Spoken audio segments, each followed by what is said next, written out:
Ya, saya senang sekali kita bisa ada bersama pada sore hari ini. Satu kesempatan yang indah bersama dengan GP Kris Kelapa Gading untuk merayakan ulang tahun yang ke-15 ya. Nah, mari kita membaca dulu satu bagian dari firman Tuhan, yaitu dari Kejadian 5 ayat 21 sampai 24. Kejadian pasal 5 ayat 21 sampai yang ke-24. Saya akan membacakannya, Bapak Ibu menyimaknya. Kejadian 5 ayat 21 sampai 24. Demikian firman Tuhan. Setelah Henok hidup 65 tahun, ia memperanakkan Metusalah. Dan Henok hidup bergaul dengan Allah selama 300 tahun lagi setelah ia memperanakkan Metusalah, dan ia memperanakkan anak-anak lelaki dan perempuan. Jadi Henok mencapai umur 365 tahun. Dan Henok hidup bergaul dengan Allah. Lalu ia tidak ada lagi, sebab ia telah diangkat oleh Tuhan. Saudara, hari ini tema kita bicara tentang berjalan dan bertumbuh bersama di dalam Tuhan. Ya, berjalan dan bertumbuh bersama di dalam Tuhan. Pada momen ini dipilih oleh panitia HUT kita supaya kita boleh merenungkan bagaimana sih berjalan bersama Tuhan.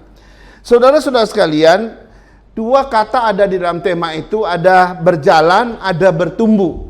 Dan saya akan lebih banyak bicara tentang bagaimana berjalan bersama dengan Tuhan. Bertumbuh itu adalah efeknya saja. Karena dua kata ini sebenarnya berkaitan. Kalau orang berjalan bersama Tuhan, pasti dia akan mengalami pertumbuhan iman. Amin. Dan kalau orang mengalami pertumbuhan iman, dia pasti orang yang berjalan sama Tuhan. Maka itu dua kata ini saya lebih banyak kepada berjalan bersama Tuhan, gitu ya. Nah, saudara-saudara, saya berpikir bahwa kalau kita berjalan bersama Tuhan, maka pasti ada pertumbuhan. Kalau tidak ada pertumbuhan, mungkin kita belum berjalan bersama Tuhan dengan baik. Karena itu satu perenungan yang harus kita renungkan. Nah, dari teks kita tadi, saudara, yang kita baca tadi, dikatakan begini, Henok selama 365 tahun, ia hidup bergaul dengan Tuhan. Luar biasa. Ini seorang tokoh dan perjanjian lama yang luar biasa. Dikatakan bahwa dia bergaul dengan Tuhan. Nah, saudara, dalam bahasa aslinya, sebenarnya dalam bahasa Inggris juga kita bisa lihat, sebenarnya bukan bergaul, tetapi berjalan bersama Tuhan. Karena pakai walk ya. Jadi bersama dengan Tuhan itu jauh lebih tepat. Tapi memang ada makna bergaul dengan Tuhan di situ. Nah, latar belakang ayat ini apa sih? Sebenarnya latar belakang ayat ini menarik sekali. Kalau kita belajar dalam Kejadian pasal 4 dan Kejadian pasal 5, Tuhan sengaja menceritakan dua keturunan yang sengaja dikontraskan oleh Tuhan. Ya, di dalam Kejadian pasal 4 dan pasal 5. Kalau kita lihat pasal 4, maka itu bicara tentang keturunan anak-anak kegelapan, ya, yang lahir dari Kain terus turun ke bawah ya. Kemudian di pasal 5 Tuhan bicara tentang keturunan anak-anak terang, saudara-saudara. Nah, dua keturunan ini, kenapa ada keturunan kegelapan, kenapa ada keturunan anak-anak terang? Ini bermula dari Kejadian pasal 3 ayat 15. Waktu Tuhan Yesus bilang kepada iblis itu, kepada ular itu, Aku akan mengadakan permusuhan antara engkau dan perempuan ini, dan keturunanmu dengan keturunannya. Keturunannya akan meremukkan kepalamu, dan keturunanmu akan meremukkan tumitnya. Nah, sejak itu, saudara, ada dua garis keturunan. Garis keturunan anak-anak kegelapan di pasal 4, dan keturunan anak terang di pasal 5. Kalau kita lihat di dalam pasal yang keempat, saudara-saudara, maka kita akan menemukan garis keturunan anak-anak kegelapan itu yang luar biasa dikatakan di situ, ya. Ada yang dikatakan bahwa kalau kita lihat, ya, ini saya sebut saja mulai dari pertama dari Kain ya. Setelah Kain lahirlah yang namanya siapa itu? Saya mau lihat sebentar. Saya nak dari Kain dan terus ya sampai nanti kepada yang namanya siapa namanya, kepada Lamek. Ya, Lamek. Ya. Kemudian kita ketemulah ciri-ciri dari anak-anak kegelapan itu. Mereka mulai dari Kain, dia membunuh Habel ya. Dia cirinya adalah pembunuh. Kemudian ketika dia membangun kota, dia memberi nama Henok. Ini Henok yang lain. Henok yang ada di garis keturunan anak-anak kegelapan. Ya, mereka mencari nama. Lalu penindas, penganiaya, dan pembalas dendam. Ini DNA-nya anak-anak kegelapan yang di pasal 4. Kemudian sampai pada puncaknya Lamek menyombongkan diri. Kalau orang membunuh Kain,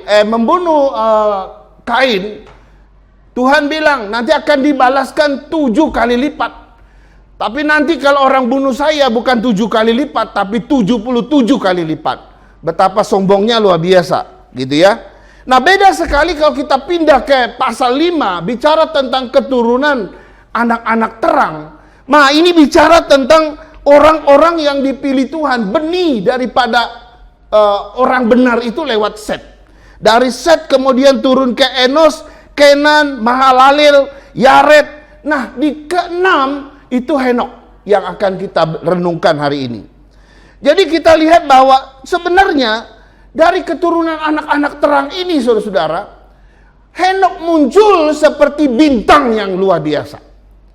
Ya, kenapa? Kalau kita lihat di dalam pasal 5, semua keturunan anak-anak terang mulai dari Set tadi itu selalu disebutkan namanya ini, usianya ini.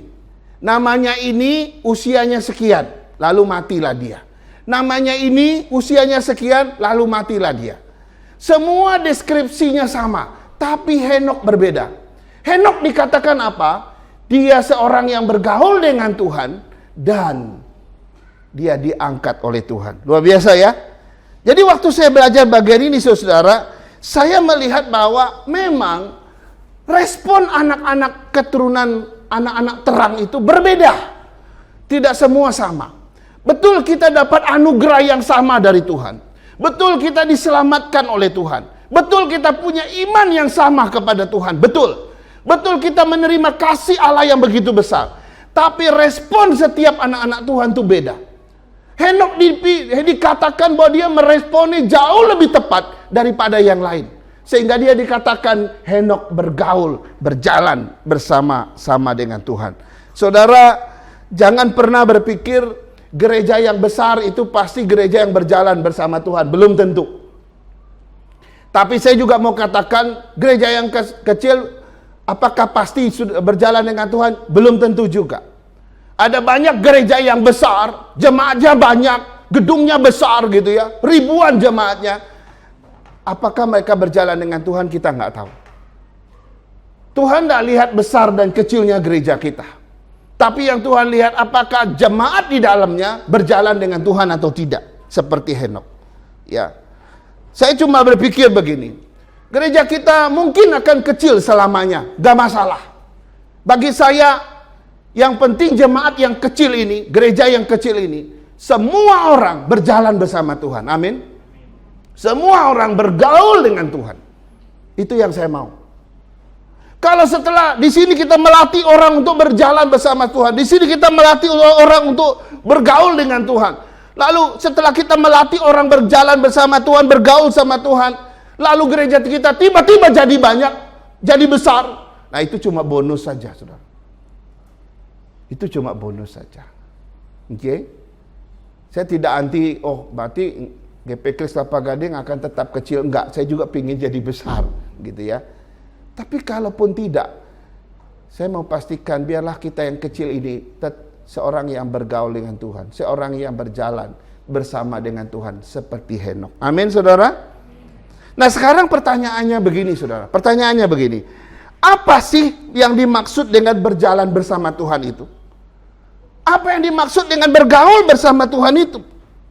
Dan yang kedua, bagaimana cara kita bergaul atau berjalan dengan Tuhan? Saudara, saya mau menyampaikan ada 5 poin pada sore hari ini. Saya harap kita tidak lupa. Berjalan bersama Tuhan, yang pertama, itu berarti bersepakat dengan Tuhan. Sudah muncul?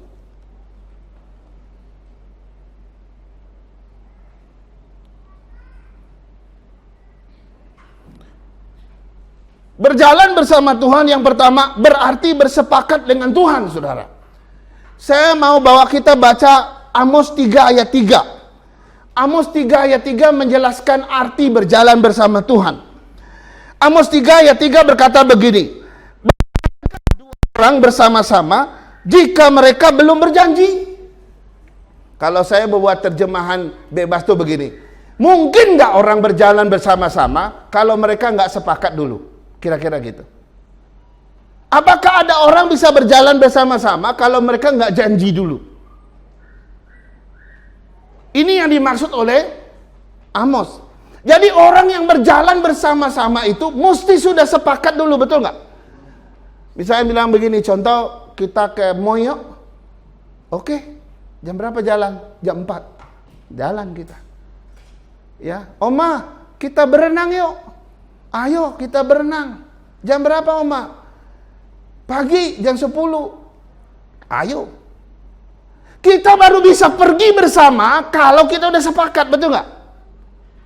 Nah, begitu juga dengan Tuhan. Engkau bisa berjalan bersama Tuhan kalau engkau sudah sepakat dengan Tuhan. Kalau ada suatu perjanjian dengan Tuhan. Saudara, bagian ini waktu kita merenungkannya, saudara, maka kita seringkali ya melupakan hal ini. Apakah kita udah bersepakat dengan Tuhan atau tidak? Nah, arti bersepakat di sini apa sebenarnya? Kalau kita melihat perjanjian lama, Tuhan berinisiatif mengikatkan perjanjiannya dengan Abraham, bukan? Dan dengan perjanjian itu, dia berjanji untuk menjadi Allah Abraham dan Abraham menjadi umat dia. Dan oleh perjanjian itulah, maka sejak itu Abraham dan Tuhan itu berjalan bersama-sama. Sampai hari ini maknanya sama.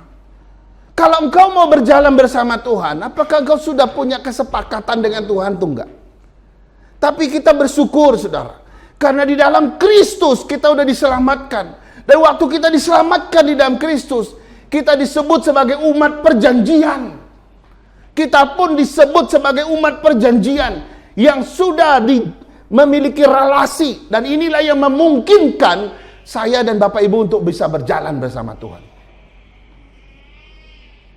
Orang di luar sana, saudara, yang tidak kenal Tuhan, yang di luar sana, yang belum ada kesepakatan dengan Tuhan, dia nggak mungkin berjalan bersama Tuhan.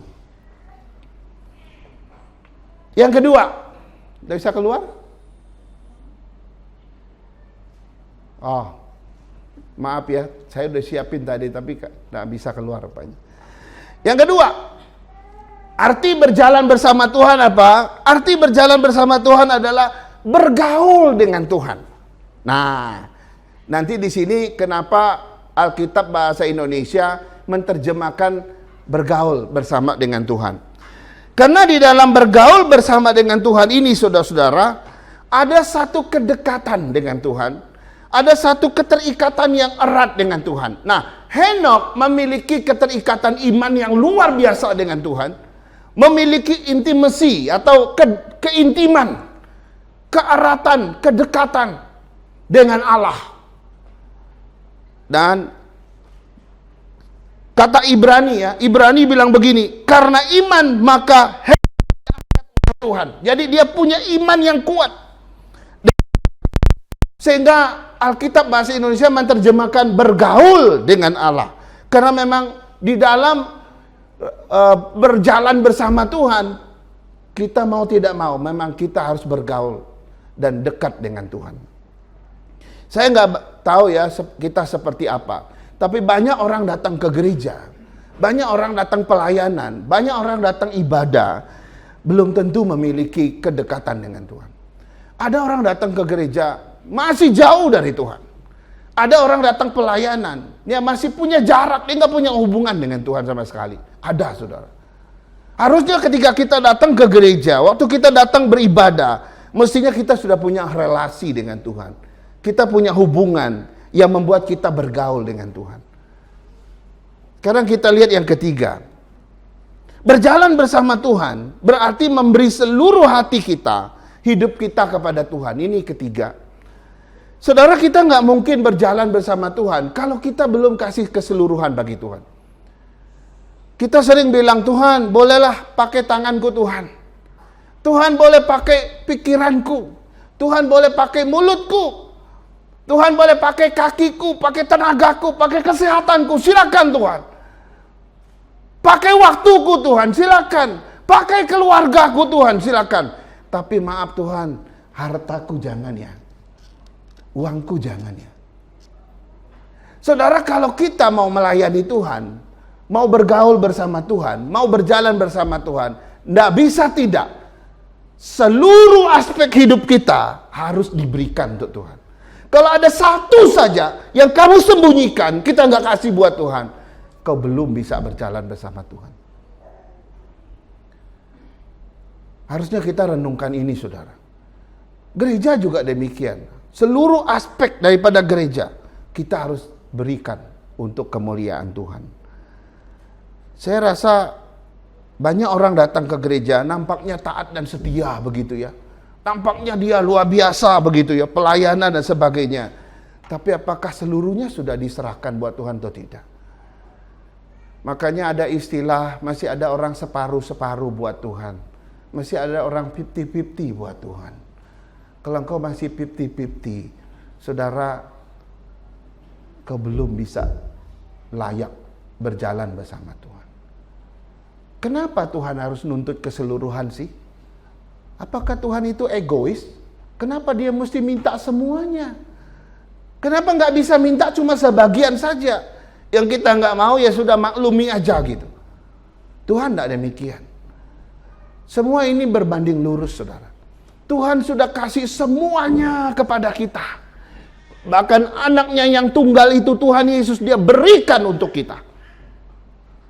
Nyawanya, tubuhnya, darahnya dihancurkan, ditumpahkan untuk menyelamatkan kita. Seluruhnya, bahkan surga Tuhan siapkan untuk kita. Boleh dong kalau Tuhan bilang, sekarang apa yang kau berikan bagiku? Boleh dong dia minta seluruhnya. Karena dia juga sudah memberikan semuanya. Bahkan tidak terbalaskan apa yang Tuhan kasih.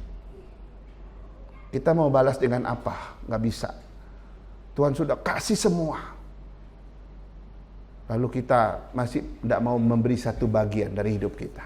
Orang yang berjalan bersama Tuhan, dia berikan seluruh hatinya, seluruh hidupnya. Amin, saudara. Yang keempat, saudara. Yang keempat, berjalan bersama Tuhan berarti hidup dalam kesucian. Ya.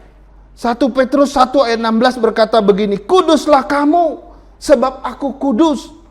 Saudara, kalau kita mau berjalan bersama Tuhan, kita mesti kudus seperti Allah kita yang kudus.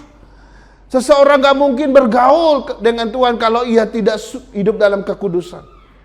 Sebab Allah kita Allah yang suci. Maka ketika kita berjalan bersama Dia, maka kita harus datang dengan hidup yang suci. Dosa kita harus dibereskan, harus diselesaikan. Baru kita bisa berjalan di hadapan Tuhan. Supaya kita bisa berjalan bersama dengan Tuhan, ada dua nasihat untuk kita sebenarnya. Yang pertama, jangan pernah berbuat dosa lagi. Tuhan Yesus pernah menasihati seorang perempuan. Jangan pernah berbuat dosa lagi. Ini perempuan ini terancam mau dibunuh karena dia berzina. Udah ada orang pegang batu untuk mau lempar dia sampai mati. Tapi Tuhan tidak memberi sikap mendukung. Akhirnya mereka pergi sama-sama. Tuhan pun tidak menghukum dia. Tapi yang Yesus katakan, pulanglah, jangan berbuat dosa lagi. Saudara, sebagai seorang yang sudah diselamatkan, kita mesti ingat pesan ini. Jangan lagi kita berbuat dosa. Karena kita harus hidup di dalam kesucian, dalam kekudusannya. Ingat, dosa itu memprovokasi kemarahan Tuhan kepada siapapun juga. Kalau hari ini kita berbuat dosa, maka di mata Dia kita nggak mungkin berkenan. Kalau kita sudah nggak berkenan, bagaimana saya bisa berjalan bersama Tuhan? Nggak bisa. Nasihat yang kedua adalah, segera akui dosa kita. Jika Allah menunjukkan dosa kita melalui hati nurani kita atau melalui teguran orang lain.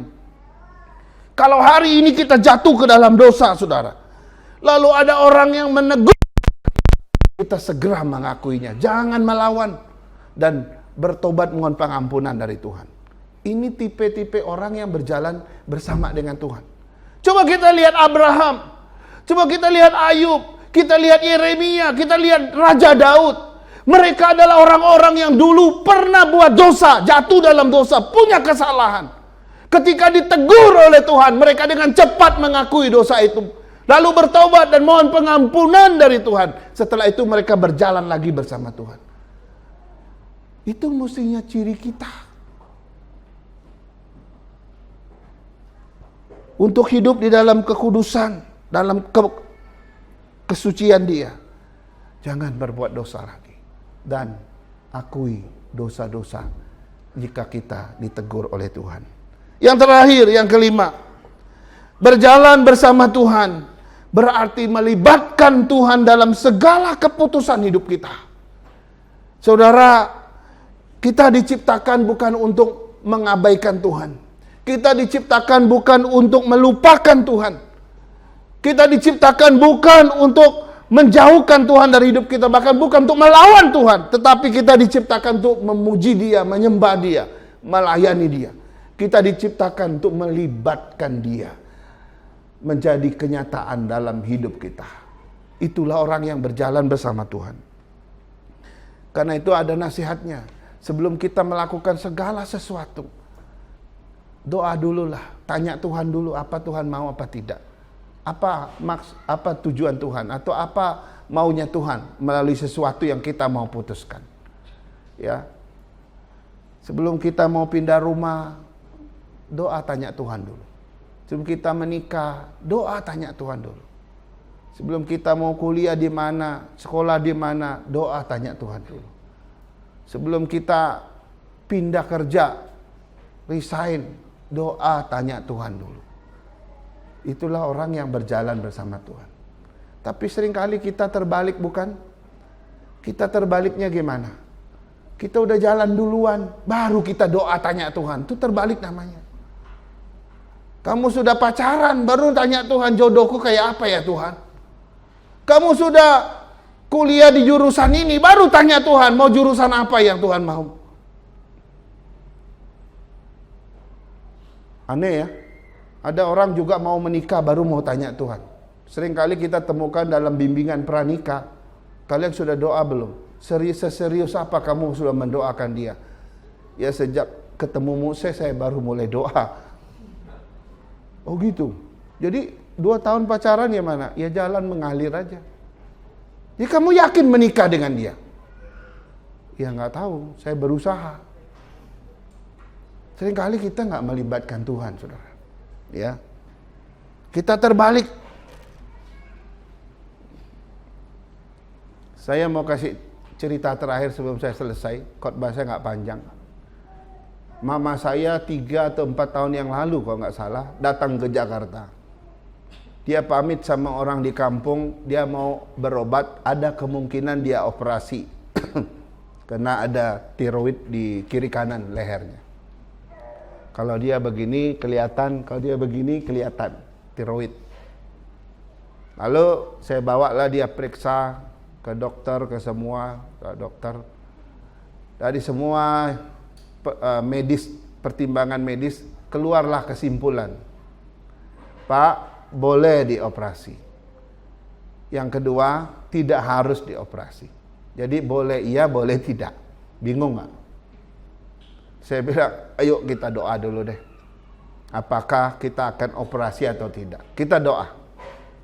Jadi kami doa. Maka dia sempat tinggal dengan kami hampir 6 bulan apa 7 bulan. Nah saudara, akhirnya setelah kami doa-doa, kami simpulkan bahwa enggak usah. Dokter pun juga mendukung, cukup minum obat aja dulu. Nah, kami putuskan akhirnya tidak jadi operasi. Mama saya kecewa. Kenapa? Tahu nggak? Lucu dia punya alasan. Dia kecewa apa? Saya malu. Malunya kenapa? Oh, saya sudah pamit dari kampung, saya mau operasi. Ini mau pulang nanti orang tanya, sudah ya? Mana operasinya udah ya? Saya bilang belum, kan tak enak. Aduh mama, saya bilang, masa gara-gara malu sama orang operasi kita harus belek leher mama 2 kali? Enggak deh, kita harus apa kata Tuhan deh. Mungkin hari ini kita belum tahu apa jawaban Tuhan. Tapi kita pasti tahu, saya yakin ini pimpinan Tuhan. Akhirnya kami nggak jadi operasi. Waktu saya bawa dia pulang, dia malu-malu sama orang kampung. Sudah sehat ya? Orang saya nggak ada apa-apa katanya. Saya nggak dioperasi apa-apa. 6 bulan di Jakarta, stres katanya. Nggak tahu ya, setelah dia minum obat dokter itu, dan dia tambah lagi minum obat-obat tradisional, hilang sendiri tiroidnya sampai hari. Jadi saya baru lihat, iya kadang-kadang kita ini nggak peka dengan pimpinan Tuhan kan. Salah satu ciri karakteristik orang yang berjalan bersama Tuhan, dia peka. Tuhan pimpin kemana? Dia mesti tanya Tuhan dulu. Apapun keputusan hidup kita, tanya Tuhan dulu. Apa mau Tuhan? Gereja juga begitu. Gereja bisa bertumbuh, kita mesti tanya Tuhan dulu. Tuhan mau bawa kemana ini gereja? Ayo, kita bawa ke arah yang Tuhan mau. Gereja baru bisa berjalan bersama Tuhan. Kiranya Tuhan menolong kita dan memberkati kita.